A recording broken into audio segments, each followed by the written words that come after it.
Ya, tapi saudara, bagian terdalam dari petiniah kita itu yang menjadi sangat penting gitu ya.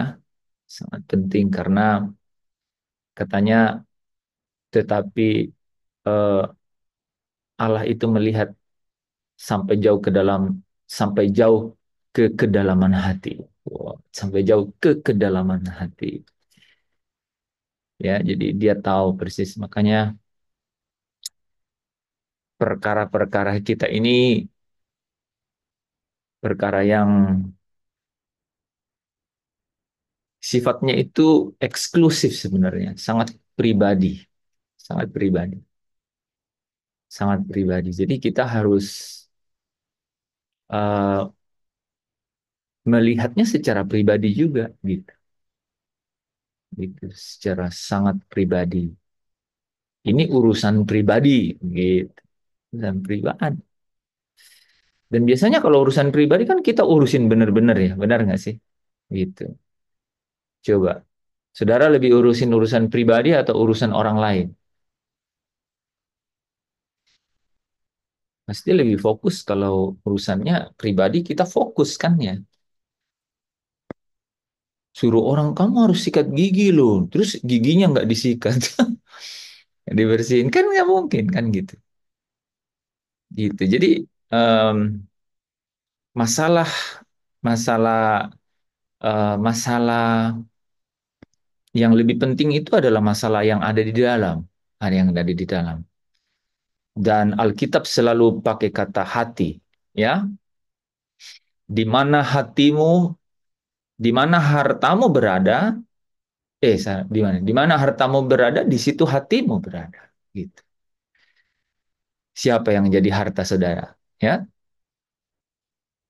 siapa? Siapa? Siapa dia? Nah, jangan sampai dia kan, ya. Di mana harta kita berada, di situ hati kita. Harta itu apa sih? Itu. Nah, teman-teman, jadi bagian yang penting itu adalah bagian yang terdalam sebenarnya. Jangan terlalu urusin urusan luar gitu. Gitu. Jadi kita harus memperhatikan inner side. Ada orang yang bilang apa eh, inner beauty, nah, ya inner beauty yaitu eh, kemolekan di dalam gitu, inner beauty. Jadi mari kita lebih lebih ini penting loh. Secara orang yang semakin sadar bahwa yang lebih penting itulah bagian dalam inner side itu pasti berbeda. Gaya hidupnya itu berbeda, pasti berbeda gitu. Cara dia membawa diri di dalam keluarga, di dalam masyarakat, di kampus, di pekerjaan, gitu. Pasti beda. Kalau yang lebih dia lebih melihat bagian dalam daripada bagian luar, gitu. Pernah nggak lihat orang tuh, ya, ngurusin bagian luarnya berjam-jam, kan? Setelah sampai di gereja, dia semprot orang pakai bagian dari dalam. Dia pernah lihat ibu-ibu yang itu, yang rambut sampai ya bertingkat-tingkat begitu, itu urusannya itu 1 jam 2 jam loh itu. Kalian nggak tahu itu rambut kan bagaimana caranya supaya dia ya bertingkat-tingkat itu. Tapi sampai di gereja, yang dari dalam itu keluar itu seperti pisau tajam sekali. Ya, itu kalau orang kaya yang kena, dia punya pisau juga toh, lawan pisaunya, ya kan? Kalau di gereja, ya. Tapi kalau orang miskin yang kena langsung terkapar. Langsung dia tercover orang miskinnya. Langsung. Dia langsung bilang, saya sakit hati sama gerejanya Pak Tadus. Misalnya nih, kalau ke gerejanya Pak Tadus. Itu contoh bahwa inner beauty, kemolekan bagian dalam itu jauh lebih penting. Gitu. Coba bayangkan, dibalik nih, dibalik. Karena satu dan lain hal, dia nggak sempat sampo. Oke? Satu dan lain hal, ya kita terima saja. Mohon maaf ya, ibu ini punya banyak babi. Jadi dia baru dari kandang babi untuk masak tuh yang babi. Jadi kan biasa tuh kayu itu kan ada tuh ya, eh, bagian-bagian kayu tuh yang di putih-putih tuh yang naik-naik itu tinggi-tinggi tuh jadi semua mendarat di bagian kepala toh. Tapi lu tidak ada waktu dan gereja ini udah akhirnya datang ke gereja. Ya, tentu saja bagian luar tidak molek ya. Kita nggak usah ngomong aroma ya, nggak usah ya. Bagian lihat luar saja. Tapi ketika dia ketemu sama orang yang di gereja kan, keluar kata-kata Tuhan memberkati gitu. Apa kabar? Dengan tulus. Wah, memang di bagian-bagian kepalanya itu masih kelihatan banyak pendaratan darurat ya dari debu-debu itu. Ya kan darurat karena tidak dikontrol oleh radar toh dia mendarat. Tapi inner beauty-nya dia tuh keluar dengan membuat tadinya mungkin orang kaya ini punya pisau yang tajam sekali pingin keluar dari mulut. Ih, dia juga pikir, waduh, kok pisau saya tiba-tiba tumpul ya dengan kalimat yang keluar dari mulut ibu ini. Coba ya, kalau kita datang ke satu perkumpulan, jangankan di perkumpulan ya di dalam teman punya teman kan gitu. Saudara, teman saudara lihat saudara silet yang tajam, atau saudara itu apa? Kulkas yang membawa keteduhan, apa? Ya, ya, tapi jangan kedinginan ya. Coba uji kan gitu. Eh, Ya kebanyakan sih kalau orang saya ajak ketemu dia selalu mau ya. Tapi saya nggak tahu ya dia mau tuh karena kata-katanya bagus atau karena saya yang bayar ya. Kalau apa aja lah. Nih contoh ya. Kalau Ko Afi ajak ketemu pasti saya mau. Itu. Pak Daniel ajak ketemu pasti saya mau. Ya, bukan karena kalau ketemu terus Pak Daniel yang bayar ya, bukan, bukan. Bukan, tapi ya kalau Pak Daniel tuh kita ketemu tuh dia pasti cerita yang ini, yang biasa dia kirim di WA grup tuh. Ya, ini apa manifestasi-manifestasi kan, keseruan-keseruan rohani gitu ya. Kalau Pak Daniel ya. Nah, jadi teman-teman lagi-lagi bagian ini mohon maaf ya. Saya kan juga bukan orang ganteng ya kan kalian lihat ya botak, bentuk kepala, muka sembarangan. Tapi gini, gini. Walaupun kita tidak cantik bagian luar, tapi mempercantik bagian dalam itu tidak akan pernah lekang oleh waktu gitu. Ya kan? Secantik-cantiknya orang kan sunscreen kan mahal itu, ya kan? Mahal, wih banyak mahal. Yang nggak mahal takut ada merkurinya. Ya, kan? Ya, jadi tapi saya jadi pengalaman tuh ngeliat orang yang perawatan alami malah bagus ya. Coba lihat kayak saya sama Pak Tadus alami ini, nggak pakai sunscreen, nggak, cuman pakai ini aja. Apa namanya nih? Apa namanya nih? Kalau Apa? kita cuman pakai filter, aduh. Kalau Pak Tadis kan tahu karena udah pernah ketemu langsung sama saya. Oke, gini-gini, saya tanya Pak Daniel nih. Pak Daniel, ini saya di screen sama sama aslinya sama nggak? Sama. Oh sama, Alhamdulillah. Saya nggak pernah dandan, saya ini biasa Oh, aja. oh iya, kalau Pak Daniel nggak pernah. Nggak Soalnya pernah, mahal Pak ya. biasa aja. Orang bilang yang penting kantongnya. Tuh. Nah, ini kan, nah, ini masuk ke poin kedua ya. Tadi masalah kemolekan dari dalam, gitu. Dan kita lagi bahas sesuatu yang saya ingin bawa ke yang praktis nih sih. Udah dari Senin, ya, Senin, Rabu kemarin, kebagian Kamis ya. Jadi saudara udah pasti tahu nih soal saya hari Jumat nanti, besok ini udah tahu pasti kan. Saya pasti akan membuat soal-soal mengenai kecantikan dari dalam batiniah gitu. Urusan-urusan batiniah, urusan batiniah itu berarti urusan mengenai kekekalan, mengenai perkara-perkara surgawi dan gitu. Nah, Banyak orang nih yang lebih mengurusi dompetnya, ya kan? Benar nggak, Pak Daniel? Banyak tuh orang yang lebih mengurusi dompetnya daripada hatinya gitu. Dia nggak tahu kalau dompetnya tebal, hatinya juga belum tentu bisa damai gitu. Belum tentu. Kenapa bisa belum tentu? Amin, Karena, amin. iya, karena dompet tebal gini, tapi udah tahu bakal banyak yang make, dia udah tahu dompetnya tebal, tapi kalau dihitung-hitung kok udah habis gitu. Ya, si ini, si ini gitu. Ya kan? Apalagi kalau eh, Pak Daniel kan orang ini, orang kota kan, kota banget di tengah kota. Jadi kalau makan nggak ada yang murah. Satu kali keluar ya 1 juta. Nggak sampai lah. Kalau sekali sekali bisa. Berapa? Kalau sekali sekali ya bisa lah. Sebulan sekali 1 juta lebih lah. Tuh kan, Yang mahal. tahu saya gitu. Kalau saya nggak, ya cari yang murah, yang diskon. Kalau Pak Tadus ke Jakarta, saya cari yang tempat diskon. Jadi, Tidak masalah, tidak apa-apa.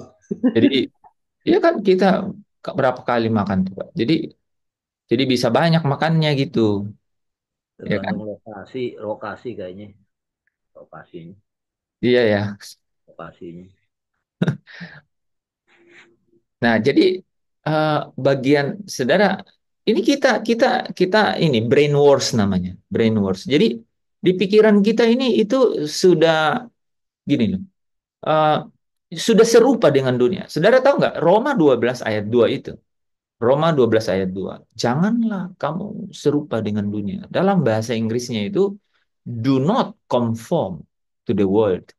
Itu conform atau serupa itu pasif. Pasif. Artinya gini. Tanpa sadar kamu itu sudah serupa dengan dunia. Tanpa kamu sadar kamu itu serupa. Jadi dia nggak bilang begini, Pak Tadus, jangan serupa dengan dunia ya. Artinya hati-hati ya, jangan sampai kamu serupa. Enggak. Dia bilang, kamu itu tanpa sadar sudah serupa dengan dunia. Itu ayat itu sebenarnya.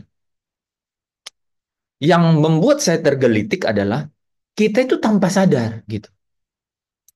Kita itu tanpa sadar itu, kalau dalam ada loh terjemahan yang menarik buat saya mengenai ayat itu ya. Dia bilang begini nih, "Eh, kita itu eh, tanpa tanpa sadar itu sudah menyetujui gaya-gaya hidup dunia gitu.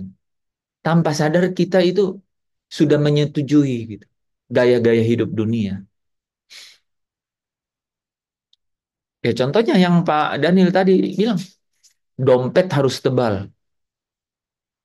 Jadi kalau kalau misalnya dompetnya tipis, ya dia jadi khawatir. Nah, coba bayangkan, khawatir itu daging kita yang khawatir atau apa kita yang khawatir? Yang khawatir kan bagian dalam yang khawatir, ya kan? Batinia. Batininya tuh, benar. Yang khawatir kan batinnya. Ih, saudara, kalau belum terlalu tua sih nggak ngerti kali khawatir ya. Jadi kalau saya udah seumuran kayak saya, Pak Tadus, Ko Afi, Pak Daniel itu yang namanya khawatir itu udah warna-warni. Khawatir ini, khawatir ini. Ya. Yang masih muda pernah khawatir nggak? Nggak pernah. Pernah. Pernah ya. Eh, bentar. Mas Yandri. Emang Mas Yandri khawatir apa? Kan di Kupang banyak nona. Mas Yandri contohnya khawatir apa? Hah?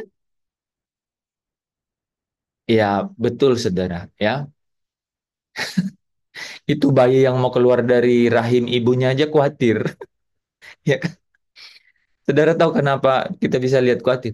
Pas dia keluar dia nangis. Gitu. Gitu. Karena di dalam kandungan ibunya dia dapat makanan dengan teratur gitu kan. Kalau mamanya nggak makan, dia makan itu badannya mamanya, ya kan? Ya, metabolisme tubuh itu mengatur sedemikian rupa sehingga konsumsi untuk bayi itu tidak berkurang, gitu. Ketika dia keluar, dia bilang, "Oh, ini dunia. Selamat datang kesengsaraan." Ya, selamat datang penderitaan gitu. Nah, teriakan-teriakan bayi itu menjadi gambaran juga gitu, saudara ya, bahwa dunia yang dia kemudian masuki itu adalah padang gurun gitu. Jadi kalau kita ngurusin bagian luar, kita bisa putus asa. Kalau kita, saya membahasakan yang ya kembali ke back to Bible ya. Kalau kita memperhatikan, kalau kita memperhatikan hal-hal yang kelihatan, ya 2 Korintus 4 ayat 18 ya. Apabila kita memperhatikan atau menaruh perhatian kepada hal-hal yang kelihatan, kita bakal khawatir, pasti, ya, pasti khawatir. Saudara tahu, tidak punya sesuatu, tidak punya atau tidak ada yang kita butuhkan, kita khawatir kekurangan, kita khawatir eh, tidak kebagian, kita khawatir tidak cukup, khawatir. Saudara,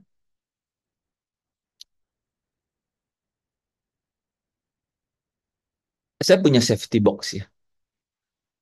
Um, ya isinya macam-macam, isinya macam-macam.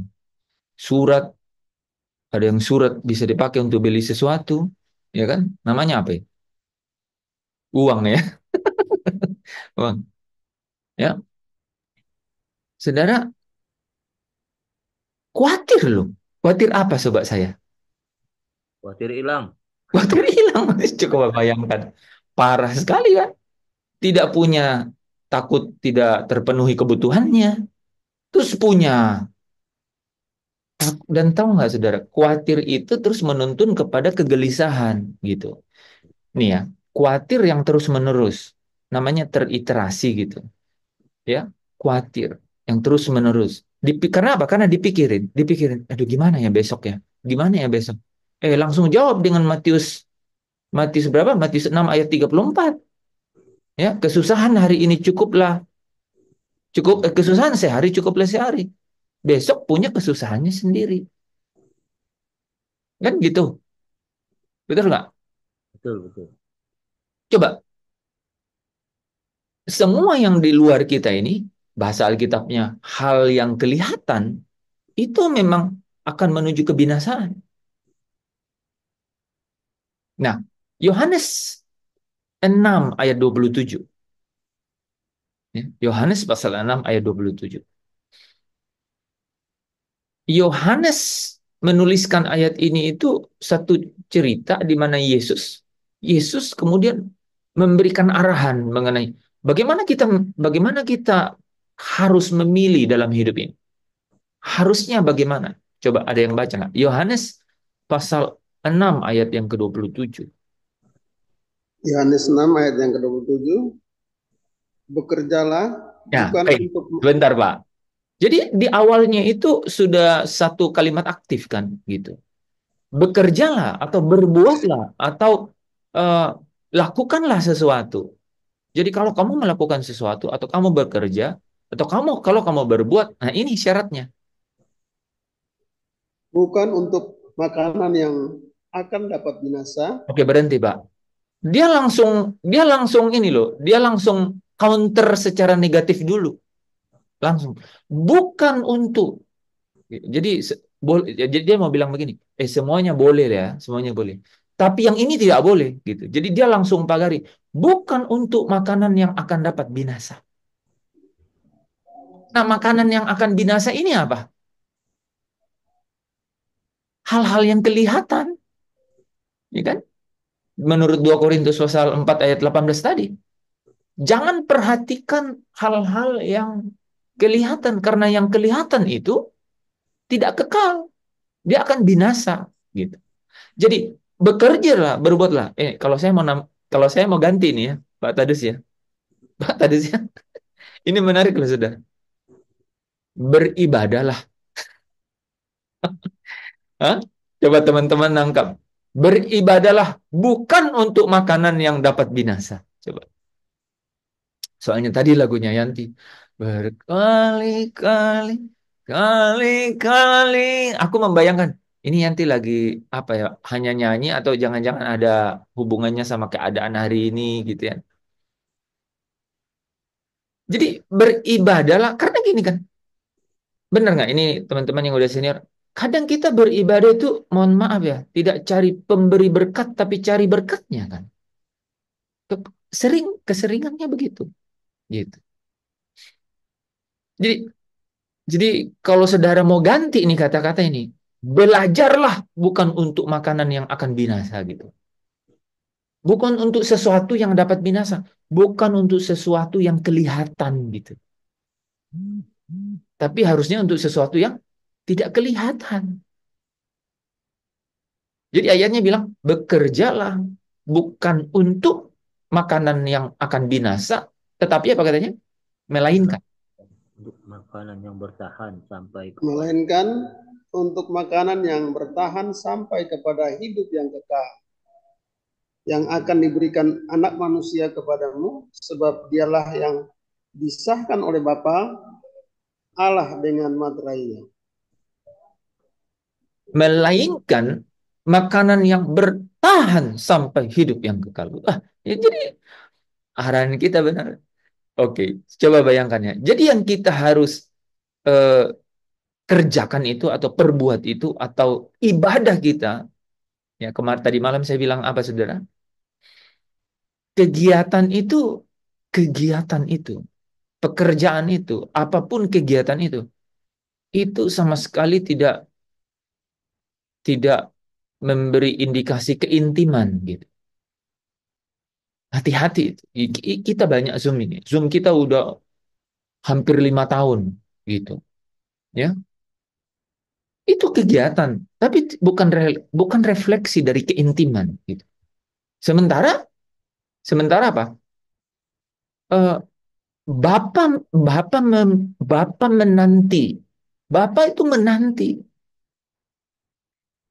Bapak itu menanti anak-anaknya yang sungguh-sungguh hatinya melekat kepadanya. Yang sungguh-sungguh di hatinya hanya dia seorang. Gitu. Hanya Bapak seorang. Dia sedang menanti itu. Jadi makanya ayat tadi katakan, melainkan untuk makanan yang bertahan sampai hidup yang kekal. Yang menarik ini kan kita jadi tanya, apa tuh makanan yang bertahan sampai hidup yang kekal? Dijelasin loh di frasa terakhir. Yaitu yang akan diberikan oleh anak manusia. Ya kan? Apa katanya Pak? Yang akan diberikan anak manusia kepadamu, sebab dialah yang disahkan oleh Bapa Allah dengan materainya. Amin. Kira-kira apa yang anak manusia akan berikan kepada kita, saudara? Kan gitu kan? Yaitu jadi makanan yang tidak akan binasa sampai hidup yang kekal ini, itu yang akan diberikan. Apa yang akan diberikan? Kemuliaan. Hmm?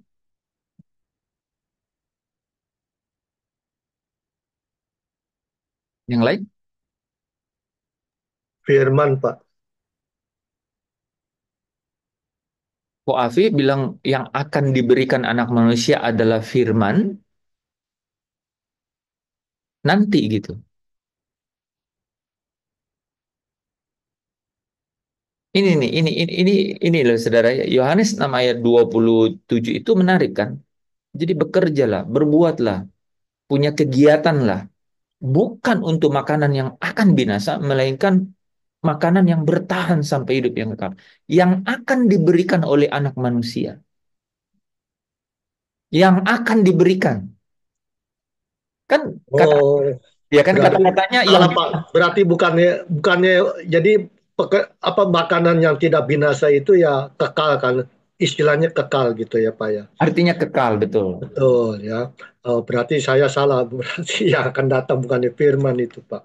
Iya, jadi yang akan gitu. Jadi artinya kita menanti kan, karena akan gitu. Menarik kan kata-katanya kan, melainkan makanan yang bertahan sampai hidup yang kekal. Ya, melainkan makanan yang bertahan sampai hidup yang kekal, yang akan diberikan oleh anak manusia. Oke, jawabannya itu yang tadi Pak Tadus jawab, saudara, kemuliaan. Kemuliaan ini itu satu-satunya itu. Jadi saudara kalau baca nih, saudara kalau baca Roma 8 ayat yang ke-17, Kolose pasal 3 ayat yang keempat, itu berbicara hal yang sama persis. Rangkumannya bisa di Roma 8 ayat 19 sampai 23. Bicara mengenai kemerdekaan, kemuliaan anak-anak Allah. Gini ya, pada saat dia datang, dia juga datang di dalam kemuliaannya kan, bersama dengan malaikat-malaikatnya. Anak manusia ini kan kan yang jelas siapa ini? Siapa yang akan memberikan kita sesuatu? Anak manusia kan? Kan dia bilang, yang anak manusia akan berikan gitu. Karena apa? Dia yang dimeterai oleh Bapa.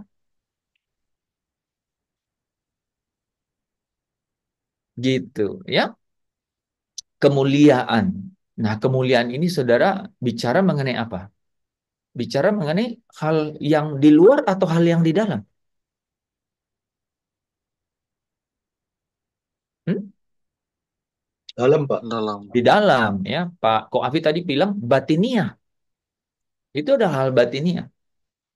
Ya. Saya pasti buat itu. Itu menarik itu. Ayat Yohanes 6 ayat 27 itu menggambarkan kepada kita itu apa sih yang diinginkan oleh Yesus dari kita? Dia sendiri yang berkata, bekerjalah bukan untuk makanan yang akan binasa, melainkan makanan yang bertahan sampai hidup yang kekal, yang akan diberikan. Jadi bekerjalah untuk kemuliaan gitu loh, ya. Bekerjalah untuk kemuliaanmu, untuk nanti engkau dimuliakan. Bekerjalah untuk itu. Coba bayangkan. Kalau kita sebaliknya, kita bekerja untuk apa? Untuk sesuatu yang hanya hanya bertahan sampai di sini di dunia ini saja. Kira-kira nasibnya gimana? Ya tragis seperti Lukas 12 kan? Orang kaya bilang, orang yang kaya, orang yang banyak tanahnya yang menghasilkan itu kan? Dia bilang, e, sudah tersedia, hai jiwaku, tersedia bagimu segala sesuatu kan? Tidurlah. Tapi kemudian firman Allah datang kepadanya. Malam hari ini juga jiwa apa nyawamu akan diambil daripadamu. Pak, berarti makanan itu carilah perkara yang di atas ya Pak ya, bukan di bumi ya. Mungkin karena rambut saya tidak terlalu banyak jadi kok Afi bisa baca ini isi otak saya ini. Hah? Kok Afi bisa? Itu itu itu itu poin saya berikutnya ke situ loh. Saya mau bilang apa sih yang dibilang kemuliaan itu, yang kita nanti-nantikan itu, yang kita bilang kita bekerja untuk mendapatkan kemuliaan itu apa sih? Nah, itu kan dijelaskan di Kolose 1 ayat Kolose 3 ayat 1 sampai 2 kan? 1 dan 2 kan? Nah, coba eh, ada yang baca. Ya, Pak Afi langsung loncat ke sana. Nah, kita ke sana. Jadi jadi gini nih. Ya, teman-teman harus ikuti ya ininya ya. Eh, ini yang ini di ini nih. Ini direkam ini karena direkam. Jadi mudah-mudahan nanti saya bisa dengar ulang untuk jadi soal ya. Karena ini penting banget. Kita ini loh saudara ini. Mau belajar, mau pendalaman Alkitab kemana, ke guru mana, ke pendeta mana, ke pastor mana, apa ke apa, kemana lah, ke mentor mana, guru rohani mana, ke biksu mana, ya. Ini kalau kita nggak mengerti ini tuh kita nggak dapat, gitu. Kita nggak dapat intisari dari kenapa Kristus rela gitu menjadi korban ke dunia ini, gitu. Dia kan ada di surga, ya. Yohanes 3 ayat 13. Kan dia itu dari surga. Tidak seorang pun yang telah turun dari surga kecuali dia yang telah naik ke surga. Dia, ya. Jadi dia memang dari surga gitu. Rela datang ke dunia dan akhirnya kan dia kembali ke surga kan. Kalau tidak mengerti ini kita gagal gitu. Kita gagal. Kita gagal menjadi Kristen. Ya. Kita gagal. Tuh, tiap malam Zoom di sini tuh kita gagal. Dan saudara tahu nggak sih implikasi rohaninya itu besar sekali. Bukan hanya implikasi rohaninya, implikasi secara kehidupan sehari-hari itu besar sekali. Gitu. Besar sekali. Besar sekali. Ketika saudara dan saya bisa menangkap gitu esensi gitu mengenai kita harus seperti apa sih mensikapi hidup di dunia ini. Yesus berkata, bekerjalah, berbuatlah. Saya tambahin tadi ya, beribadahlah. Gitu. Bukan untuk makanan yang akan binasa. Saya salut ada seorang hamba Tuhan ya, saya kenal beberapa hari yang lalu, um, ada persembahan ya dari teman-teman itu, dia nggak mau loh menerima secara pribadi. Dia alamatkan ke yayasan, di mana yayasan itu dia pimpin untuk menyekolahkan anak-anak, itu ya, anak-anak yang tidak mampu. Beribadahlah, bukan untuk makanan yang akan binasa. Jadi saya langsung, wah, ini mungkin salah satu contoh gitu ya. Beribadahlah untuk makanan yang tidak akan binasa, melainkan untuk makanan yang bertahan sampai hidup yang kekal, yang akan diberikan oleh anak manusia. Apa itu? Oh, rupanya yang akan diberikan anak manusia itu bicara mengenai kemuliaan. Jadi bekerjalah untuk kemuliaan itu. Bekerjalah supaya nanti engkau dimuliakan gitu. Sekalipun kita udah anak, ya kan? Sekalipun kita udah anak. Sebelum kita loncat ke Kolose pasal 3, coba baca Roma 8 ayat 17. Nih sekalipun kita udah anak nih, kita harusnya bekerja sekalipun kita adalah murid. Kita harus bekerja, berbuat, beribadah itu seperti apa sih? Gitu. Dan jika kita adalah anak, maka kita juga adalah ahli waris. Maksudnya orang-orang yang berhak menerima janji-janji Allah yang akan menerimanya bersama-sama dengan Kristus. Oke, sebentar. Ya. Jadi jangan langsung, karena kadang-kadang kita nangkapnya nih yang bagian terakhirnya nih. Tapi lihat nggak bagian pertama ini bilang, jika kita adalah anak, gitu kan, maka kita adalah ahli waris yang berhak menerima janji, gitu. Tapi kan belum selesai, ya. Berhak menerima janji. Lanjutnya apa Pak Daniel? Yang akan menerimanya bersama-sama dengan Kristus. Jadi kita akan menerimanya bersama-sama dengan Kristus kan? Kita anak nih sebentar ya, itu menarik ya, menarik nih. Saudara, menarik nggak nih? Ada nggak sesuatu yang agak ring your eyes ya? Coba, dibilang gini, jika kita adalah anak, kita itu berhak menerima janji ya, karena kita adalah ahli waris, kita menerima yang akan menerimanya bersama dengan Kristus, bersama dengan Kristus. Kenapa kita menerimanya bersama dengan Kristus? Saya tanya.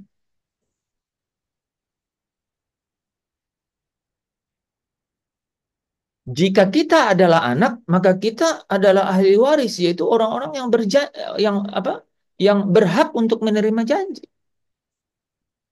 yaitu yang akan menerimanya bersama dengan Kristus. Karena Kristus itu anak Allah. Kamu adalah anak-anak Allah. Ya, kita bersama-sama gitu. Menarik nggak itu, saudara? Nah, coba lihat kata-kata lanjutannya.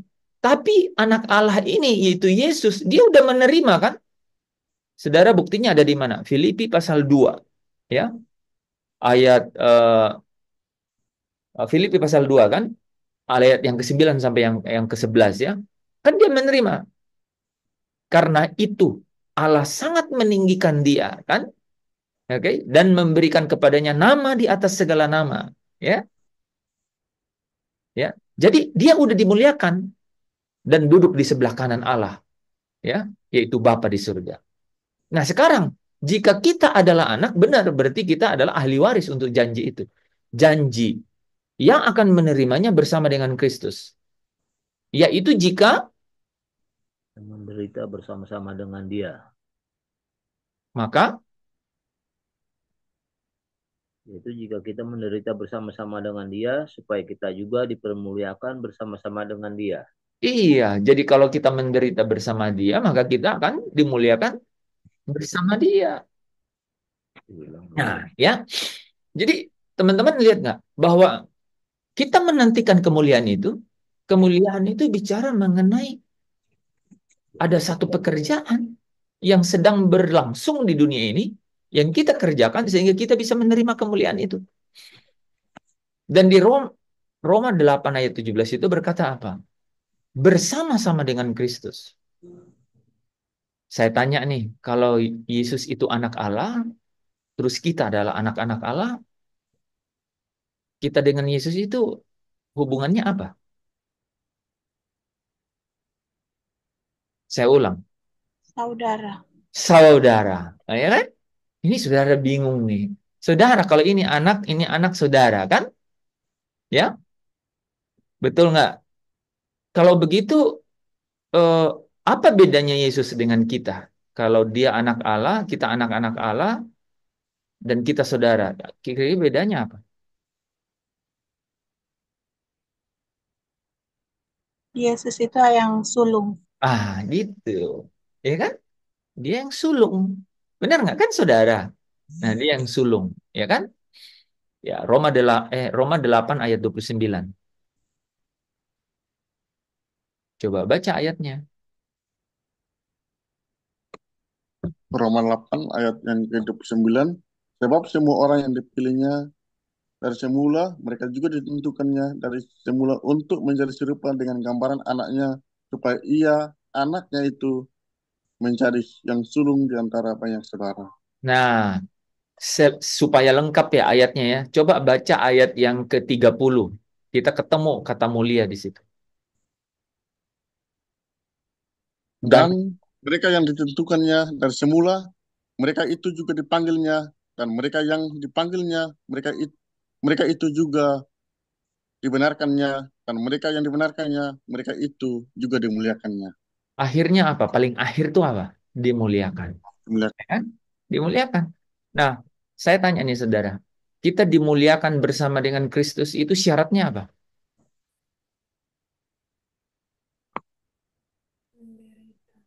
Menderita bersama Kristus. Iya, tadi ayatnya Pak Daniel baca. Harus menderita bersama. Kalau menderita bersama dengan Kristus, baru dapat dimuliakan bersama dengan Kristus, kan? Syaratnya jelas, gitu. Makanya, hiduplah serupa dengan Kristus. Mengikuti jejaknya Kristus. Apa yang Kristus katakan mengenai hidupnya dia, mengenai jejaknya dia? Dia bilang begitu, bekerjalah bukan untuk makanan yang akan binasa, melainkan untuk makanan yang bertahan sampai hidup yang kekal. Nah, Paulus terjemahan itu di 2 Korintus 4 ayat 18 kan? Dia bilang, kami memperhatikan hal-hal yang tidak kelihatan. Karena yang tidak kelihatan itu kekal. Gitu. Ya. Terus Paulus mengulangnya di Kolose pasal 3 kan? Yang tadi kok Afi bilang ayat 1 dan 2. Dia bilang apa? Ayat itu bagus, gradasinya 2 kali. Dibaca dulu baru enak gitu. Dia bilang apa pertama? Ayat 1? Karena itu kalau kamu dibangkitkan bersama dengan Kristus, Carilah perkara yang di atas di mana Kristus ada. Oke, stop dulu ya. Jadi carilah perkara yang di atas di mana Kristus ada. Kristus ada di mana sekarang? Kisah Di Para sebelah. Rasul 3 ayat 21. Ada di sorga. Ya, dan Kristus itu harus tetap ada di surga, kan sampai masa pemulihan segala sesuatu selesai, kan tiba waktunya. Jadi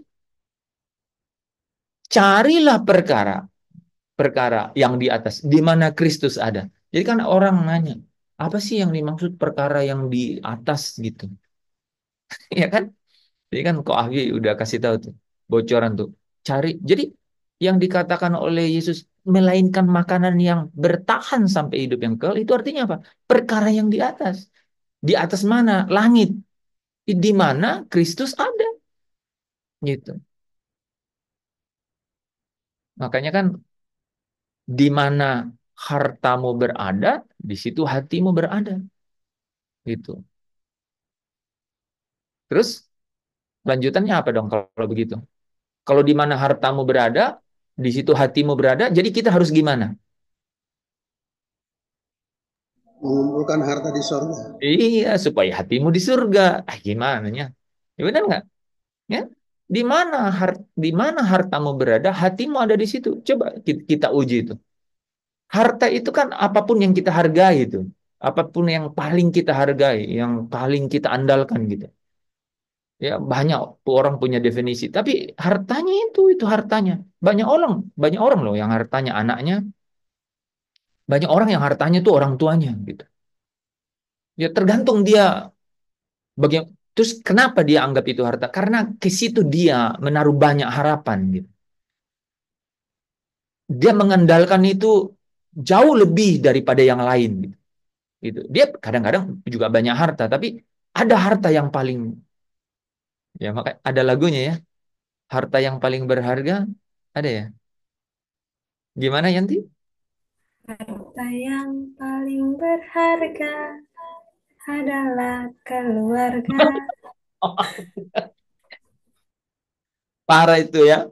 Hati-hati, ya. Hati-hati itu. Ya, ini akibatnya bisa jelek sekali tuh. Nih, orang tua yang hartanya anaknya. Wih, ketika anaknya itu apa istilahnya? Eh, bukan apa? Ya, anaknya itu kemudian bukan tidak tahu balas budi gitu ya kepada orang tuanya. Wah, sakit hati orang tuanya gitu. Atau nih eh, orang tua itu mengharapkan karena ini anak yang benar-benar dia harapkan nantinya nih membawa nama yang bagus mengenai keluarganya, keturunannya. Kebayang nggak? Gitu. Tiba-tiba nih anak nikah sama orang yang dia tidak inginkan gitu. Oh hancur. Dunia ini seperti gitu, seperti neraka buat dia. Dia kena gangguan jiwa. Itu nyata tuh cerita itu. Jadi ada yang memang kejadian begitu. Sampai uangnya habis untuk eh, apa? Untuk untuk pengobatan karena gangguan-gangguan tubuhnya jadi sakit, jiwanya juga eh, masalah gitu. Coba bayangkan, hartanya ada di situ. Ada orang yang hartanya keluarga gitu. Waduh, dia bergantung pada keluarga besar gitu. Hatinya juga ada di situ. Hatinya ada di situ. Karena itu hartanya. Gitu. Makanya saudara, ya, kita kita harus mengerti benar-benar kata itu. Di mana hartamu berada itu, di situ hatimu. Nah, ini ada Pak Anton. Selamat malam, Malam, mentor, malam. mentor kecintaan. Sorry. Kalau udah Maafkan. kalau udah bisa open open cam, open cam. Oke, oke. Bentar, Soalnya udah maju dulu. ngomong harta ini. Nah, minggu lalu kan Allah versus Mamon. Nah, malam ini tuh harusnya dikasih judul Mamon kan? Hmm. Kan pertemuan sebelumnya pesaing Allah. Terus Allah versus Mamon. Malam ini Mamon. Jadi saya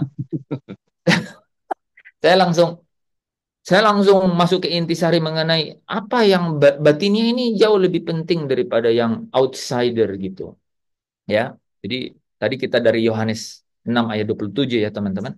Yesus, itu kalau baca ayat atas dan ayat bawahnya, itu lebih indah lagi itu.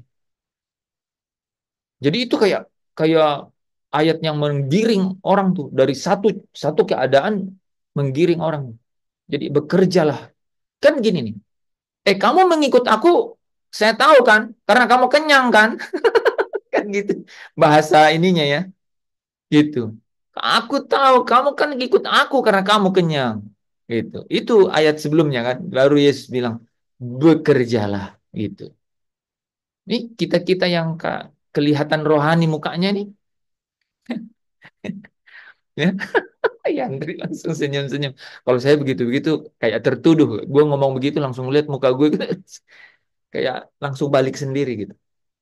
Itu. Ya, itu ayat itu menarik. Jadi bekerjalah bukan untuk makanan yang akan binasa, melainkan makanan yang bertahan sampai hidup yang kekal. Yang akan diberikan oleh anak manusia. Nah ini apa ini? Ini apa ini? Ya, kalau kita mengurut ya, kalau kita mengurut ya. Tadi kan kita bahasanya itu adalah dimuliakan kan gitu. Itu kemuliaan. Nah, itu kan. Tapi bahasanya apa sih yang dibilang dimuliakan ini? Saudara tahu kan? Kamu akan duduk bersama dengan aku di atas tahtaku. Sama seperti aku duduk bersama Bapakku di atas tahtanya. Ya kan? Lukas 10:20 ya. Kamu akan duduk di atas tahta bersama dengan aku untuk menghakimi kedua belas suku Israel. Ya. Aku akan memberikan kepadamu apa katanya? Nama Allahku, nama kota Allahku gitu, ya. Yang turun dari surga. Gitu. Jadi ada banyak saudara eh, fantasi rohani gitu mengenai kemuliaan itu, ya. Carilah perkara yang di atas di mana Kristus ada. Kristus ada di mana? Di singgasana. Menurut Kolose 1 ayat 16, di singgasana, ya, di tahta, ya. Wahyu 22 ayat 1 dan 3, ya. Wahyu 3 ayat 12, di tahta, ya kan?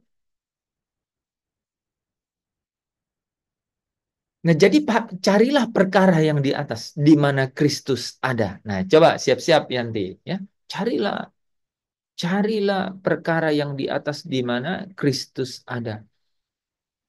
Di mana hartamu berada, di situ hatimu berada. Jadi gimana? Ya, jadi kumpulkanlah harta di surga, gitu.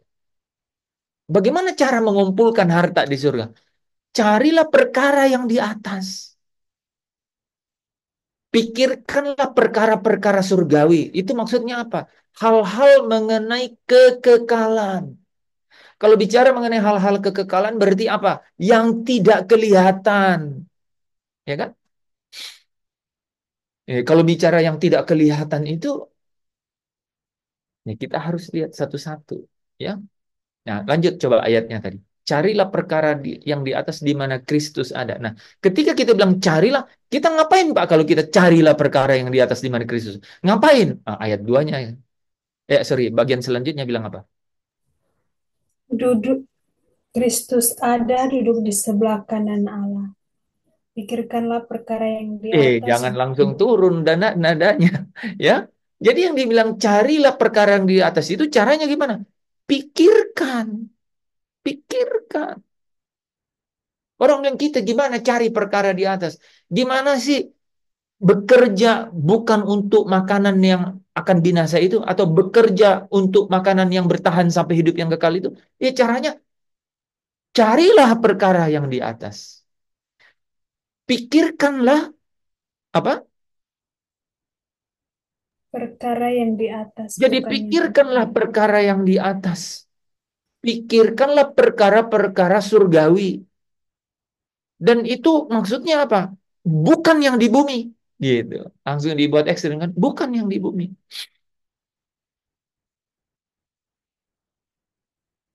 Jadi harta itu definisinya sangat penting dalam hidup kita, harta. Kenapa sangat penting harta itu, saudara? Ntar gue buat pertanyaan itu besok. Kenapa harta itu sangat penting?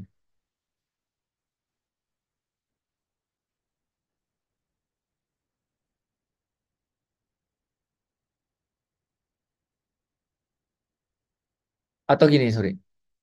Kenapa menyikapi harta itu sangat penting gitu? Kenapa kenapa kenapa kita penting eh, untuk memiliki pemahaman yang benar mengenai harta? Kenapa?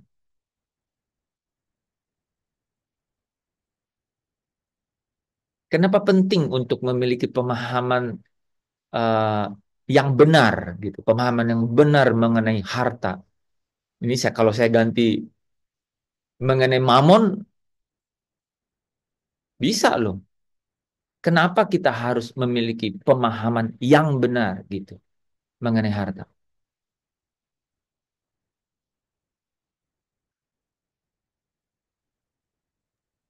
Ya, karena salah satunya yang sudah dibahas di Banten itu salah satunya harta memberi kenyamanan. Harta memberi keamanan. Pak Anton udah siap belum? Kenapa kita harus ini Bapak tuh kasih clue kayak kasih clue masuk, tapi nih, kenapa kita penting memiliki pemahaman yang benar mengenai harta? Jadi Pak Tadus tadi jawab karena harta itu memberi kenyamanan. Kayaknya bukan nggak nyambung loh Pak. Gini. Oh, tapi bisa juga. Ya, kenapa kita harus memiliki pemahaman yang benar mengenai harta? Oh, tapi nanti saya kasih jawaban A itu. A karena harta bisa memberi kenyamanan. Kenapa kita harus memiliki pemahaman yang benar gitu? Sebab begini Pak, kalau kita tidak memiliki pemahaman yang benar mengenai harta, itu membuat hati kita berada di situ Pak. Begitu. Oke, udah ada poinnya, tapi mungkin penyusunan kata-katanya kali ya. Jadi, Ko Afi bilang, karena kalau kita tidak memiliki pemahaman yang benar mengenai harta, harusnya mungkin ditambahin begini ya.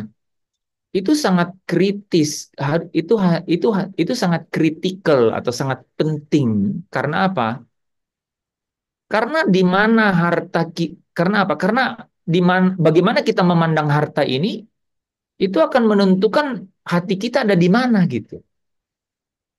Betul Pak. Ya. Kalau harta ini kita anggap segala-galanya gitu, pasti ya disitulah hati kita.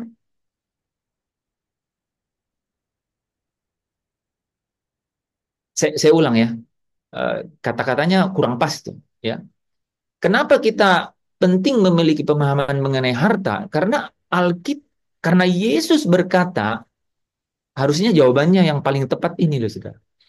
Karena Yesus berkata bahwa di mana hartamu berada, di situ tuh hatimu berada, gitu.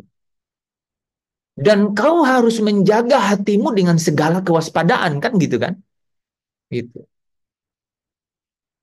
Kalau orang salah eh, kalau orang salah menjadikan sesuatu menjadi hartanya, maka hatinya pasti bermasalah, gitu kan? Jangan salah persepsi mengenai harta Pak. Maksudnya begitu Pak. Ya.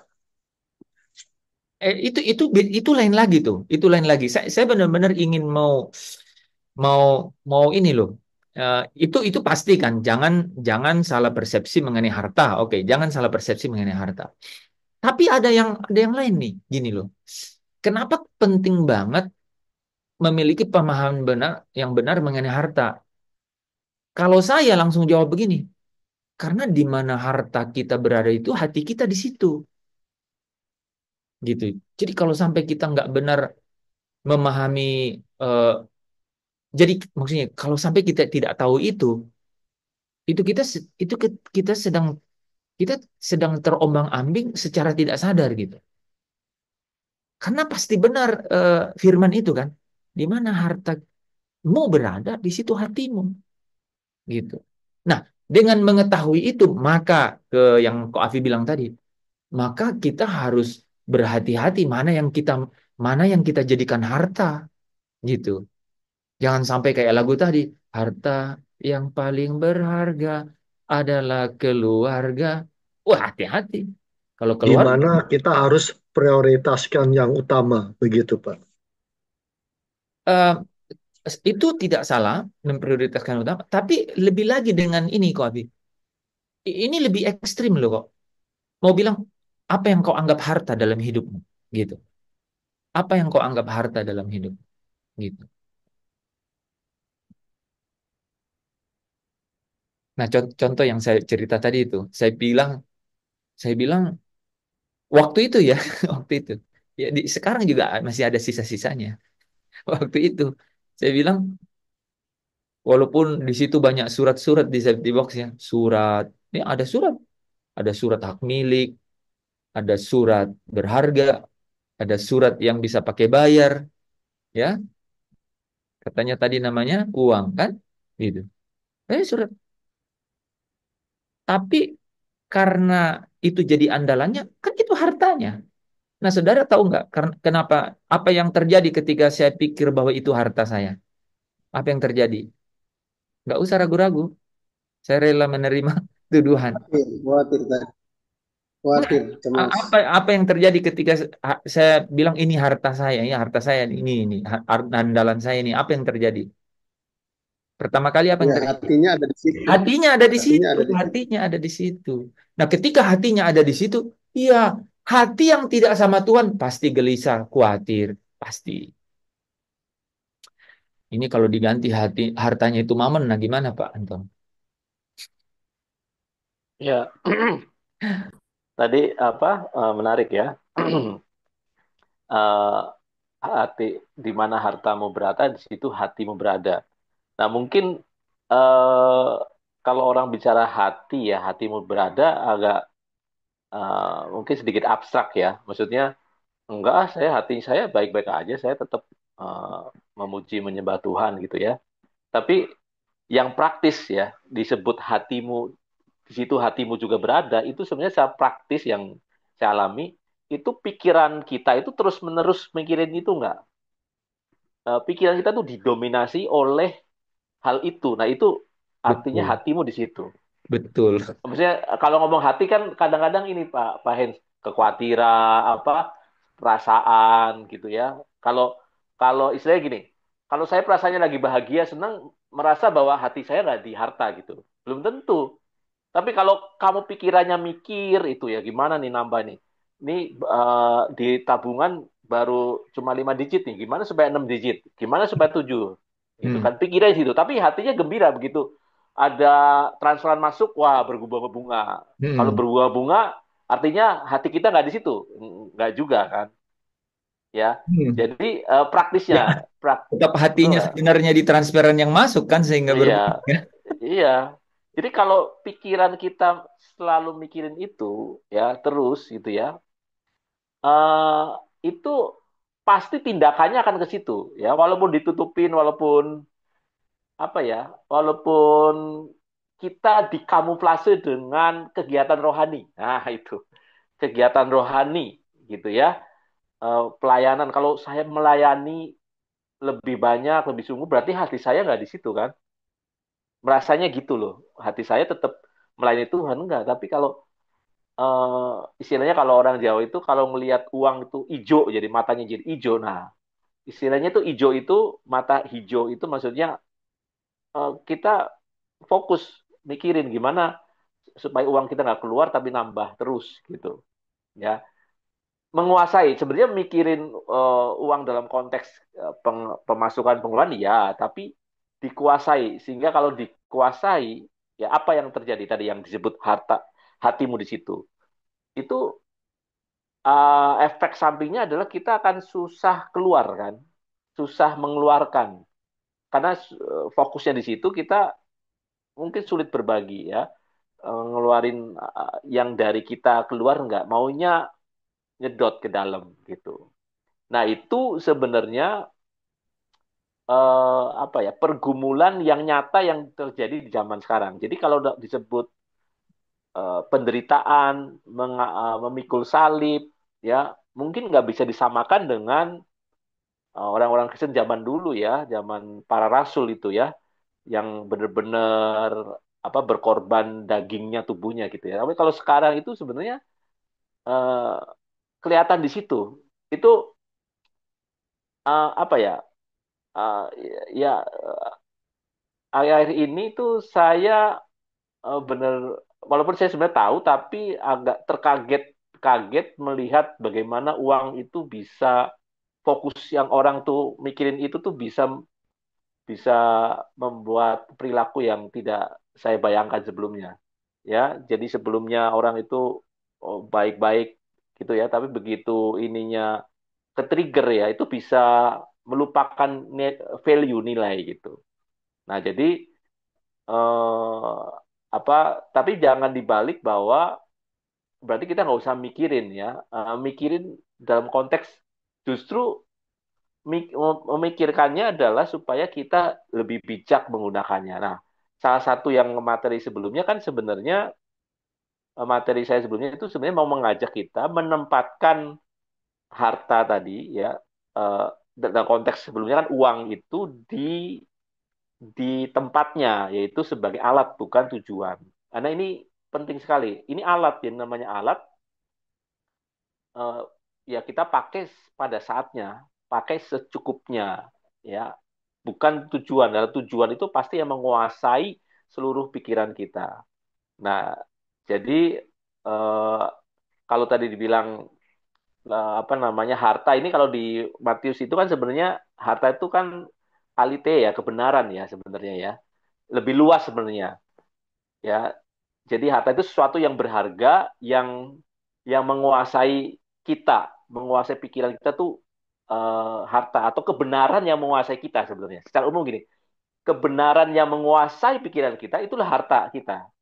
Kalau kebenarannya itu tentang uang, ya bahwa yang penting itu uang, yang segala sesuatu itu yang bernilai uang ya, uang itu menjadi harta kita. Tapi kalau tadi ada juga orang yang kebenarannya adalah memiliki keluarga, ya. Jadi seluruh hidupnya itu untuk gimana mendapatkan keluarga yang baik, yang harmonis. Itu juga menjadi hartanya dia gitu. Nah, yang kita ajarin kan yang harus jadiin kebenaran itu apa gitu. Nah, makanya kan ada judul pesaing Allah karena seharusnya kan yang menjadi kebenaran itu Allah. Cuma karena Allah itu suatu yang nggak kelihatan, ya, nggak mudah untuk menangkap hadiratnya. Eh, Mungkin sebagai banyak orang tuh abstrak lah ya, karena kehadirannya nggak kelihatan, ya. Sebagai sebagian orang itu ya hanya di ide gitu, nggak dapet nggak dapet ininya tuh apa namanya sesuatu yang nyata di kita itu nggak semudah itu. Nah, jadi teralihkan ke hal yang lain. Karena pada dasarnya manusia, ya kalau saya, ini yang sebenarnya materi selanjutnya yang belum saya sempat susun ya. Kenapa akhirnya apa namanya hati kita tuh terkuasai oleh sesuatu ya, suatu kebenaran ya. Dalam konteks ini harta, di mana hartamu berada, hatimu berada. Berarti di mana kebenaran itu menguasai pikiranmu, disitulah ya kamu fokus hidupnya di situ. Karena manusia pada dasarnya itu mencari sumber ya. Dia perlu dipenuhi, fulfill. Ada yang kosong dalam diri manusia itu yang harus difulfill. Itu nggak bisa dinafikan.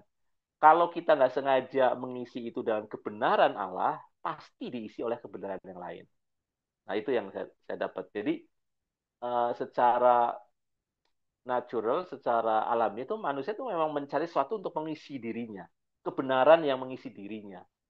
Gitu. Karena manusia eksis kalau dia memahami satu kebenaran yang menguasai dirinya. Kalau tanpa kebenaran yang dia pegang itu manusia tidak ubahnya seperti binatang, ya. Kalau binatang itu nggak tahu kebenaran apa yang dia sedang jalankan, sedang dia cari, sedang dia fokuskan, nggak akan berpikir tentang kebenaran. Tapi kalau manusia pasti, ya, dia harus ada kebenaran yang dia pegang, pasti itu. Makanya kalau orang Jawa itu bilangnya kamu harus punya agama biar jadi pegangan gitu, pegangan. Ya, dia pikir itu ya sadar nggak sadar memang mereka membutuhkan, tapi pengertiannya mungkin beda. Nah itu mungkin Pak Hayans dari saya. Iya, jadi menarik tuh ya. Jadi sebenarnya kalau kita bilang uh, hati kita, hati kita berada karena kita pikir-pikirkan terus. Jadi sama yang Kolose 1 ya, Kolose 3 tadi kan. Carilah gitu, carilah perkara. Rupanya kalau bilang carilah perkara yang di atas, pikirkanlah perkara yang di atas. Berarti kalau kita bilang eh, maksudnya hati kita ada di situ, berarti karena kita selalu pikir-pikirkan gitu. Ya benar ya, teman-teman coba di mana hatimu berada sekarang? Susah kan? Ya susah ya jawabnya. Tapi kalau kita bilang sekarang kamu banyak pikirin apa atau apa yang mendominasi pikiranmu? Nah itu gampang jawabnya, gampang kan? Coba tanya Yandri, apa yang banyak mendominasi pikiranmu Yandri? Sekarang-sekarang inilah atau yang paling paling kuat menguasai pikiran Yandri apa? Jangan surprise ya guys dengan jawabannya. Iya, coba lo jawab jujur tapi Yandri. Apa yang menguasai pikiranmu? Banyak tekanan. Banyak tekanan. Ya, Pak. Bahasanya Dalam. berat itulah. Bentar-bentar. Kita nggak lanjut materi malam hari ini. Kita harus bahas ini. Hah? Banyak Karena masalah itu juga bisa jadi harta kita kan, betul nggak? iya loh. Iya, makanya nih, Pak Anton ini enggak Yandri, tapi kamu kamu kasih kita satu contoh yang real. Banyak tekanan, Pak. Banyak tekanan. Nah, ini banyak tekanan nih. Berarti kan terus dipikir-pikirkan tekanan itu kan. Siapa? Baru Pak Anton bilang itu bisa jadi hartanya loh. Karena itu yang dipikirkan terus. Ngeri nggak itu? Tapi sebagai saudara seiman ya Yandri, kan kita nggak saudara kandung jadi harus ngomong begitu. Gimana sih kalian kok ketawa kalau saya ngomong itu saudara seiman kan? Kalau saudara kandung kalian pasti cemburu saya bilang saudara kandung sama Yandri. Yo, bagaimana itu Bapak? Yandri rambut ke atas, Bapak ke bawah. Ya, gini sebentar ya. Gini, banyak tekanan Yandri, banyak tekanan. Ini nggak banyak orang loh. Ini kita-kita aja. Oke, saya kalau bisa lebih detail ya. Banyak tekanan dari luar atau banyak tekanan di dalam?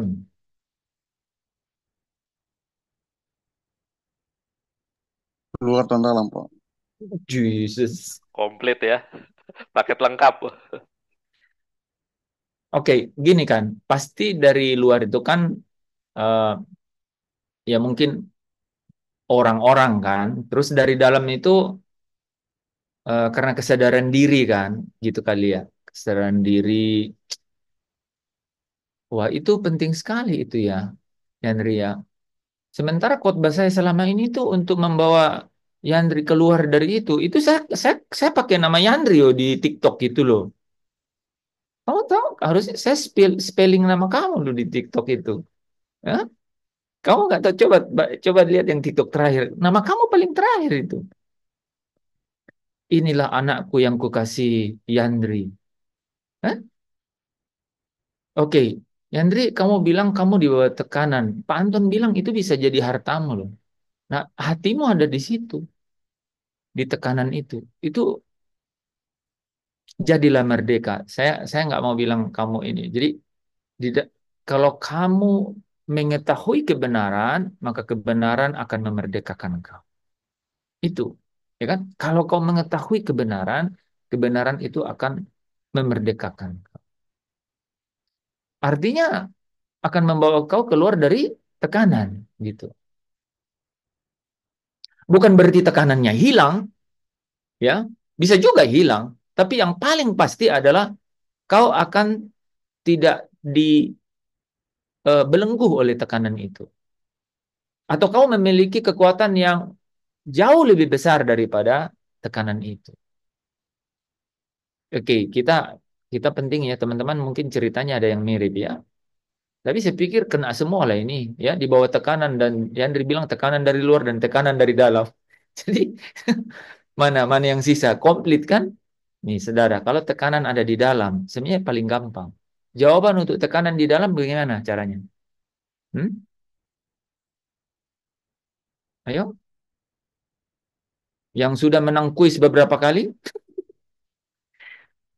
caranya untuk menjawab tekanan yang ada di dalam gimana?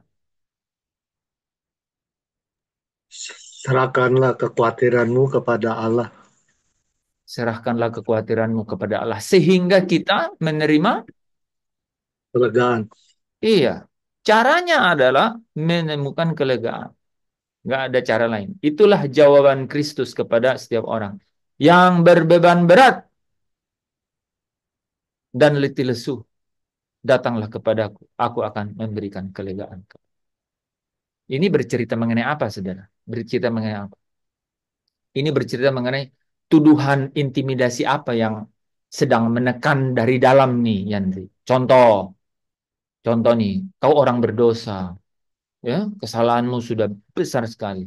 Firman Allah datang kepadamu bilang, sekalipun dosamu merah seperti kermisi, akan putih seperti salju. Ya kan? 1 Yohanes 2 ayat yang pertama dan kedua, kan? Coba bacain nanti. 1 Yohanes 2 ayat 1 dan 2.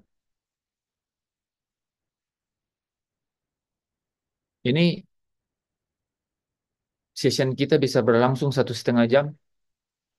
Tapi di akhir-akhir menit kita tahu ada teman kita yang di bawah tekanan dari dalam dan dari luar. Saudara, kemana firman ini? Hah? Di YouTube, Pak. Di TikTok, Pak, kebenarannya. Nggak boleh. Nggak boleh.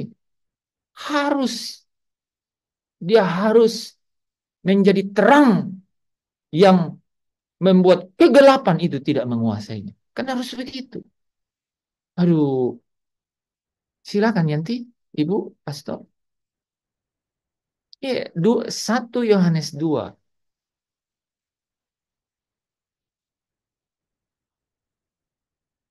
1 Yohanes 2 ayat 1. 1 Yohanes 2 ayat 1. Anak-anakku, hal-hal ini kutuliskan kepada kamu, supaya kamu jangan berbuat dosa. Namun jika seorang berbuat dosa, ia mempunyai seorang pengantara pada Bapa, yaitu Yesus Kristus yang adil.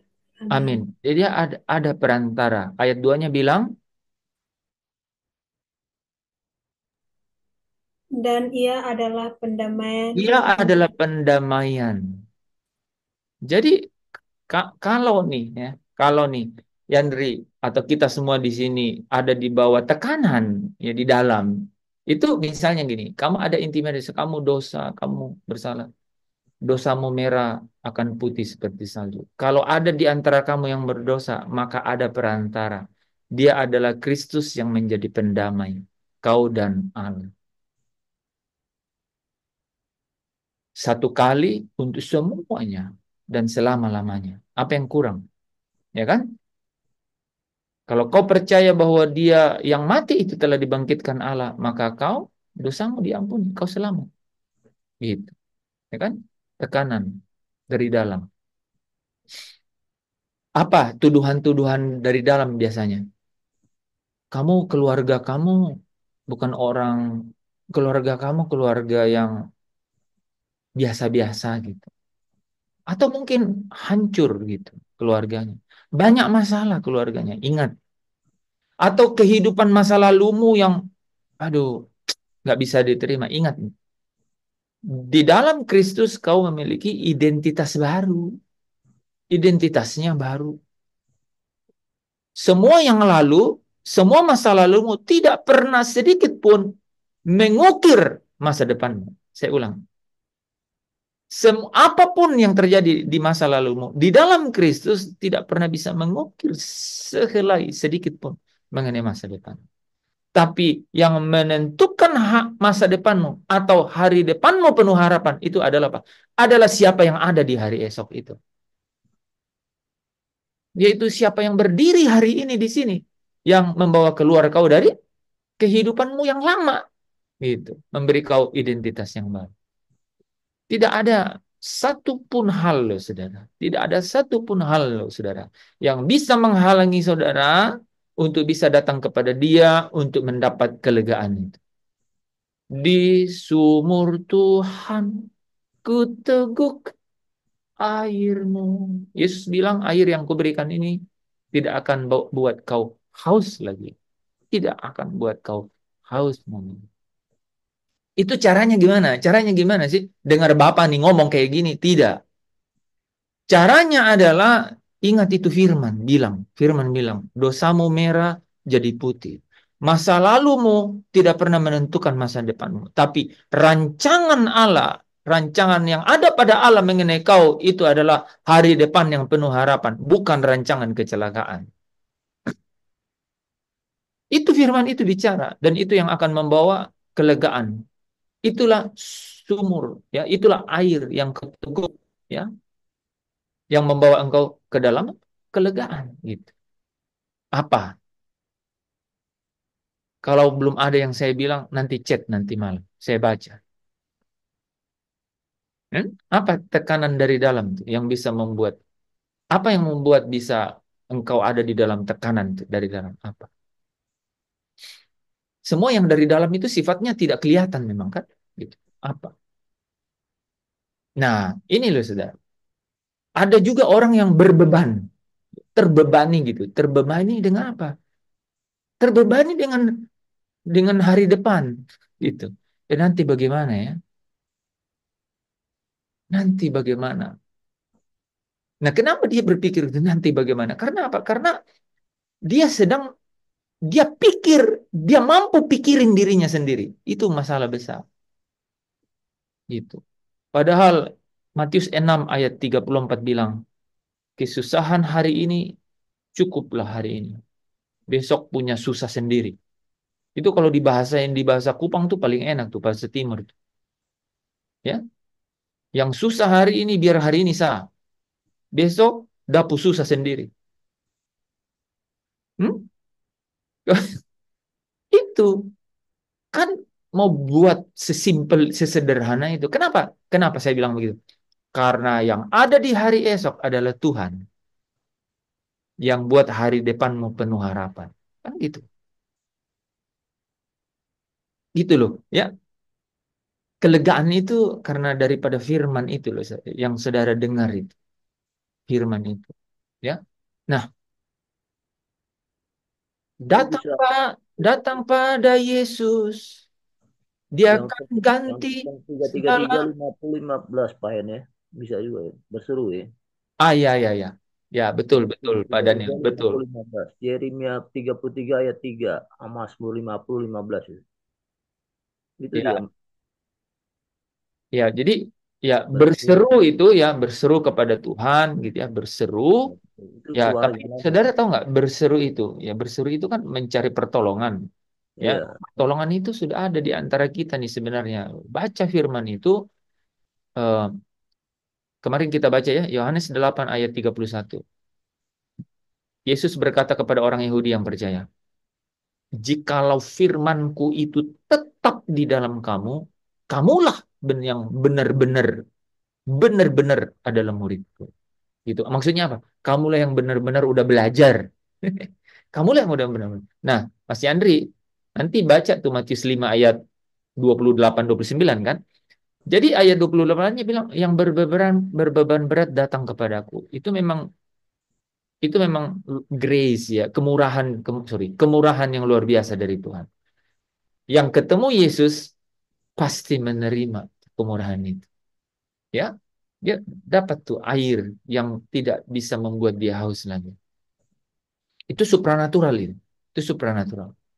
Itu itu luar biasa itu. Itu supranatural. Tetapi ketika kita mau tenang jiwanya, maka kita harus belajar.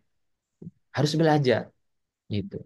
Nah, tapi jangan pelajaran itu masuk telinga kiri, keluar telinga kanan. Pak, itu sering terjadi pada saya. Mungkin saudara ngomong begitu ke saya ya. Tapi itu kenapa terjadi? Ya karena tiga hal yang kita sering bahas kan. Kita sering khawatir gitu. Kekhawatiran itu dia menghimpit itu. Gitu. Kenapa? Yang tadi Pak Anton bilang, kita pikir-pikir terus. Yang kita pikir-pikir itu, kita pikir gimana ya masalah saya. Jangan dipikir. Ya, kalau gitu ya. Jangan dipikir. Caranya supaya jangan pikir itu, pikirin yang lain gitu. Kalau saya selalu mencoba untuk menyatu dengan kebenaran itu. Saya baca firman. Wah, dengan segala cara. Ini tua-tua begini, saudara, masih kadang-kadang kekanak-kanakan. Ya, saya putar tuh audio Bible. Bible audio saya putar loh. Masuk bisa ngapain tuh? Kenapa Pak Daniel? Yohanes 14 ayat 6. Bisa juga, Mak. Bisa juga itu ya. Eh, Kalau itu nggak nyambung Pak Daniel, kan itu kan bicara mengenai ke rumah Bapa kan, sampai ke rumah Bapa. Ini kita bicara sehari-hari, sehari-hari kita bicara nih. Kadang-kadang Yang real-real aja Pak Daniel, kita lagi ngomongin yang praktis, yang real yang gitu. praktis. Gitu. Jadi kadang kan Pak Daniel ya, kita rasa susah hati gitu loh Pak. Ya kalau orang Chinese bisa ngomong begitu ya, susah hati tidak? Hah? Susah hati, karena gitu, gelisah hatinya. Itu kenapa? Kenapa? Kan jujur ya, kenapa? Karena kita pikirin sesuatu. Jadi nggak usah kemana-mana ya. Karena kita pikirin sesuatu, kita pikirin gitu sesuatu. Ini berbahaya sekali memang. Yandri, kalau nggak mau dibawa tekanan yang dari dalam dan dari luar itu, jaga pikiranmu. Hmm. Sesuatu yang kita pikirkan, sesuatu yang negatif kita pikirkan terus-menerus, itu jadi khawatir. Coba dibalik nih ya. Sesuatu yang positif kita pikirin terus-menerus, itu jadi beda. Jadi motivasi. Bisa jadi inovasi. Gitu. Hal yang positif kita pikir-pikir. Itu sebenarnya ada pelajarannya. Saudara tahu nggak yang namanya peripateo, artinya hidup di dalam. Itu kan working around atau mutar-mutar gitu. Sampai katam gitu sebenarnya, mutar-mutar sampai apa? Sampai terlatih gitu, sampai terlatih gitu. Dalam bahasa Inggrisnya itu bagus, work around. Work around itu jalan keliling lapangan gitu. Sampai terlatih gitu, putar-putar. Itu kan kayak orang semedi atau apa namanya tuh? Eh, Meditasi. meditasi.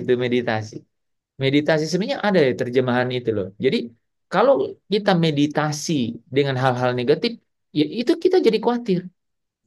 Maksudnya apa? Kita pikirin. Nah, saudara ya, supaya ada kesimpulan atau sesuatu yang hidup kita bawa ini,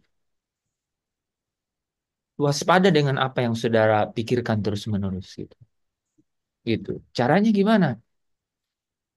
Berbaliklah kepada Allah gitu. Ya, berbaliklah kepada Allah. Kalau itu iblis, lawanlah iblis gitu. Ya.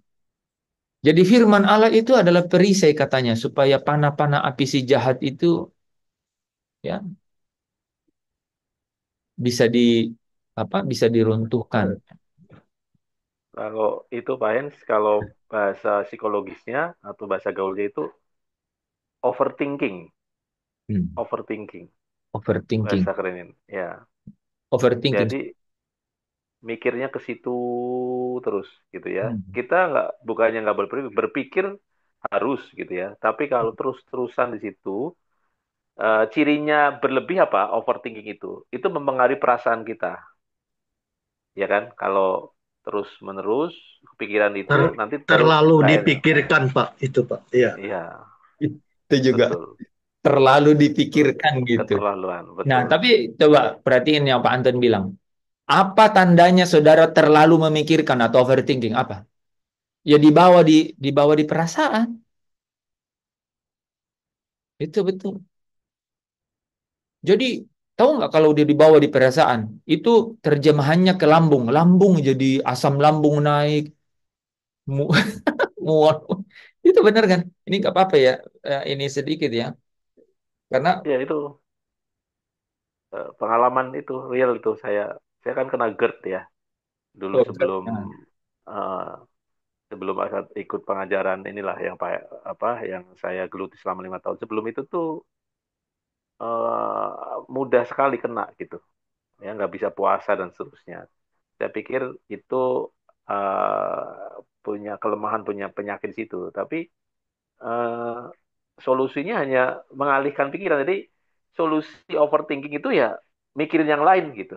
Nah, yang lainnya yang tadi Pak Hes bilang kalau kalau memang kita harus membuat apa sekeliling kita itu ya pikiran yang benar, yang mulia, yang kudus, yang suci, yang apa, yang patut didengar itu ya dengan menyetel misalnya audio Bible atau kalau saya tuh biasanya bahkan di kereta pun saya nyetelnya ya penyembahan gitu. Bukan untuk apa-apa, tapi supaya pikirannya mengalihkan.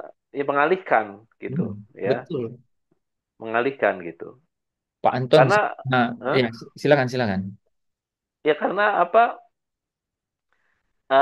Keluar dari overthinking itu, keluar kan pasti teman-teman ya, familiar lah istilah itu ya. Kan saya orang orang dekat saya yang sampai mengalami depresi itu ya karena mulai dari situ. Itu kalau nggak diselesaikan akhirnya bisa depresi. Ya, depresi itu suatu yang lebih eh, punya dampak permanen terhadap perilaku. Ya, kalau baru overthinking mungkin kelihatan. Tapi kalau overthinkingnya terus konstan gitu ya, eh, saudara akan bisa mengalami skala depresi yang eh, masuk gitu ya. Nanti ada depresi yang rendah sama yang tinggi gitu. Nah, sebenarnya mulai dari situ. Mulai dari ayat firman tadi di mana hartamu berada, di situ hatimu di hatimu berada. Itu sebenarnya kalau dikonkretkan adalah eh, di mana yang apa ya, di mana sesuatu menguasai pikiranmu menjadi kebenaranmu, ya itulah dunia kamu, itulah Allah kamu, itulah apa yang kamu sembah, itulah Tuhan kamu, itu menjadi Tuhan kamu, yang kamu sembah itu apa yang kamu pikirkan terus menerus. Jadi jalan keluarnya benar-benar memang sebenarnya simpel tapi nggak mudah dilakukan itu alihkan pikirin yang lain gitu ya. Ini tapi beda dengan escape ya, melarikan diri nggak mau mikirin itu nggak beda. Nanti mungkin dibahas tuh. Kata Banyak orang orang kata orang Kupang malas tahu. malas tahu ya, beda ya. Karena itu bisa ekstrim ke situ Pak Hens. Jadi salah salah nangkap. Jadi nggak mau mikirin apa sama sekali gitu. Iya, Jadi betul Pak. Betul. Jadi Gen Z itu, generasi Z itu ini kan teman-teman banyak yang generasi di situ nih. Jadi Pak Tadus hati-hati. Mereka itu tiba-tiba nih ya seolah-olah ya udah, aku nggak mau pikirin.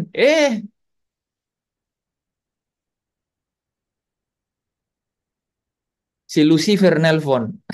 Itu, itu, itu. Bukan Lucifer, Lucy. Lucy nelpon.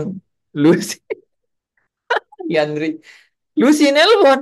Nih lu gua nggak mau pikirin. Tiba-tiba Lucy nelpon. Yuk, lagi free nggak gitu.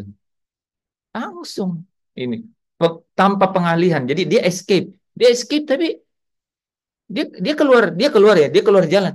Tapi jalan buntu. Jalan buntu. Harusnya kan kita keluar jalan kayak Pak Daniel tadi kan, akulah jalan dan kebenaran kan, langsung jalan, bener nggak gitu? Ya kan keluar jalan ya jalan kebenaran gitu. Ini jalan buntu. Sampai aku pernah cerita di sini kan teman-teman, itu saya uji itu, saya uji. Ini nggak apa-apa ya, ini kan nggak terlalu ini nih. Ini saya uji. Dulu saya kuliah kan, saya kuliah kan. Namanya kan pergi kuliah kan meninggalkan yang dulu kita sayangi di SMA tuh. Ah, Gimana caranya melupakan? Cari yang baru, cari baru. Ketemu baru langsung pindah. Itu cara, betul ini pikiran. Gampang sekali ya. Itu coba. Ya, jadi itu yang, itu bukti, bukti ya. Ini bukti gitu. Itu bukan cuma pikiran yang pindah, hati juga pindah loh, saudara. Gitu. Ini gitu coba. Supaya saya pikiran jauh kan. Yang namanya LDR kan, long distance relationship kan nggak enak ya gitu deh saudara. Ini keluar SMA dulu. Wah, ya udah di kuliah cari kan. Ya udah, selesai. Masalah selesai loh saudara. Itu langsung aja transisinya gampang. Nah, coba uji. Jadi saya karena saya punya pelajaran itu, saya lihat, wah, apalagi yang ini. Yang ini kan bukan hanya kekuatan yang berkumpul sedemikian rupa jadi ada gitu. Enggak kan, ini kan ada yang mengendalikan kekuatan itu. Ya, ketika kebenaran itu menjadi jalan keluar gitu. Gitu ya, Yandri, dan ya udah ya, udah lewat lewat jauh ini, udah lewat jauh. Ini Pak Tadus buat sesi khusus eh, sama Yandri. Dengan saya Pak maksudnya. Kita nanti ngobrol ya. Masa begitu? Harusnya tidak boleh dong. Wih, gereja di GSKI ya. Tumbuh satu, timbul seribu. Ya kan? Kebahagiaanku hanyalah engkau satu-satunya. Ya, tak akan ku minta apapun kepadamu Bapa di surga. Hanya engkau kebutuhanku. Coba ulang-ulang nyanyinya. Pasti pasti pasti itu tuh. Darah itu ngalir gitu. Hanya kau kebutuhanku. Udah Tuhan, saya ulang lagi. Kerinduanku. Ulang lagi. Tak akan ku minta apapun. Pasti kalau kau hidupi itu, Tuhan itu Inilah turun. kemana kita. Tuhan itu turun dari tempatnya yang maha tinggi loh. Ya, amin. Amin ya Andri ya. Inilah Enggak lah. kemana Enggak boleh. jendela. Enggak. Kita di sini punya masalah. Ya, tanya Pak Anton, masalah saya banyak. Ya, Pak Anton juga cerita masalahnya ke saya. Tapi kita orang-orang yang merdeka, ya, merdeka di dalam Tuhan. Ya, harusnya sekali-kali kita ini loh, saudara ya. Enggak, itu yang menjadi ini loh. Gimana Pak terus apa? Saya lebih banyak lagi. Iya, coba bayangkan.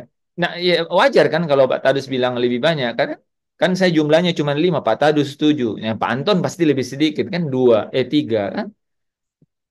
Ya, ukuran sementara. Ya, tapi tapi tapi ada loh, ada sumber kekuatan kita loh. Saudara tahu nggak? Kalau saudara mati, semua masalah-masalah itu juga meninggal, ya kan?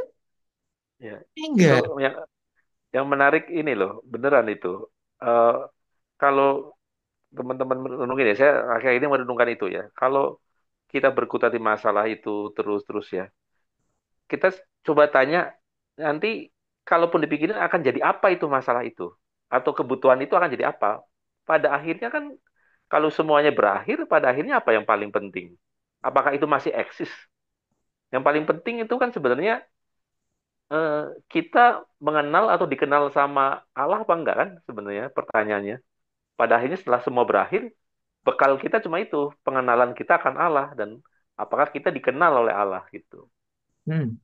Sejak saya mulai mikirin itu ya, itu apa ya, kekhawatiran atau apa itu mulai mulai ini reda gitu. Ya, Hmm. yang penting kalau saya Pak, ini Pak Hens paling banyak itu dikejar oleh rasa bersalah, artinya ya ini kasus yang kemarin lah, aduh saya dealnya Hmm. kurang ini ya. Kemarin Hmm. itu saya salah nggak ada perjanjian tertulis ya. Hmm. Tapi kan sudah saya anggap tim sendiri ini. Waduh kemarin kenapa nggak saya minta lah. Lah. Udah tuh Hmm. merasa apa bersalah karena wah kemarin eh, apa namanya kurang bener lah dalam kerjasama dan seterusnya. Tapi apakah memang kalaupun sebelumnya saya sudah melakukan yang terbaik terus nggak akan terjadi? Enggak juga. Hmm. Ya kan? Tetap akan terjadi karena nggak semua bisa kita kontrol gitu. Ya Ya, udah atau jalanin. singkat cerita, kalaupun terus terjadi, terus udah kan sudah, dan terus apa nih, ya kan? Ya. Kan apa, the show must go on kan? Mm-mm. Kan pertunjukan, ya pertunjukan hidup kan harus tetap jalan ke depan kan gitu. Tapi Pak, dia masih ada di depan tuh.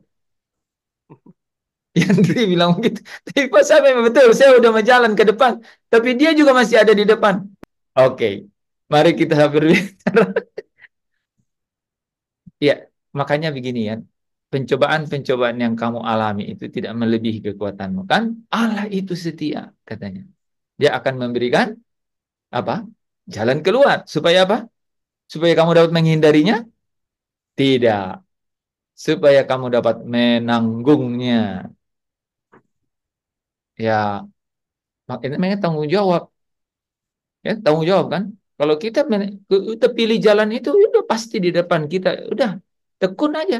Ya, lewatinya kan. Saudara tahu nggak kalau saya pikir saya pernah salah jalan?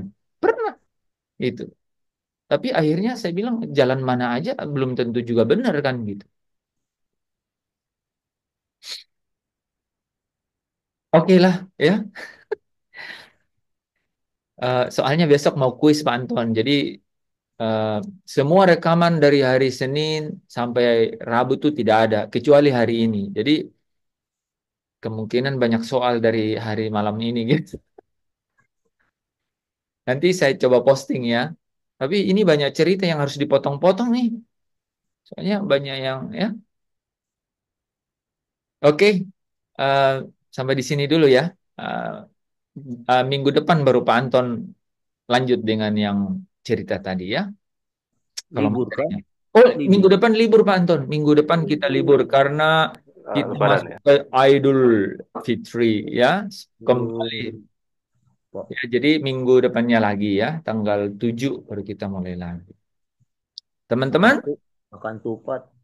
Iya ya. Oke, nanti ke rumahnya Pak Daniel.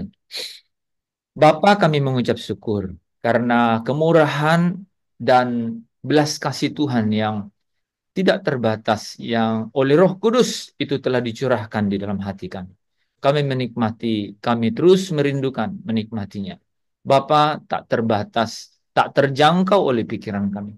Dan itu yang kami terus cari di dalam Engkau. Kami percaya bahwa kami akan terus dipenuhi dan terus akan menikmati kuasa yang tidak terbatas daripada Tuhan, sehingga kami dapat hidup mengikuti, menuruti bagaimana Kristus telah menyelesaikan perjalanan di tengah-tengah dunia ini, sampai Engkau memuliakannya dia. Dan satu hari nanti, kami akan menerima janji itu. Sebagai anak, kami akan dimuliakan kalau hidup kami serupa dengan Kristus. Di dalam nama Tuhan kami, Yesus Kristus, kami mengucap syukur dan datang kepadamu Bapa di surga. Saudara yang diberkati, yang percaya, yang bersuka cita, bersama dengan saya katakan amin. Amin.